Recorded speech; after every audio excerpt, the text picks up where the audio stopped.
ويسألونك عن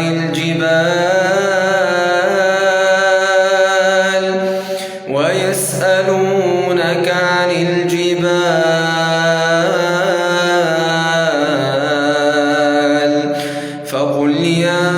ينسفها ربي نسفا فيذرها قاعا صفصفا لا ترى فيها عوجا ولا أمتا يومئذ يتبعون الداعي لا عوج له وخشعت الأصوات للرحمن فلا تسمع إلا همسا يومئذ لا تنفع الشفاعة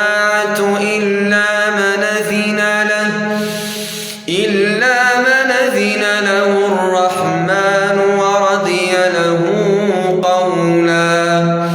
يعلم ما بين أيديهم وما خلفهم ولا يحيطون به علما وعنت الوجوه للحي القيوم وقد خاب من حمل ظلما ومن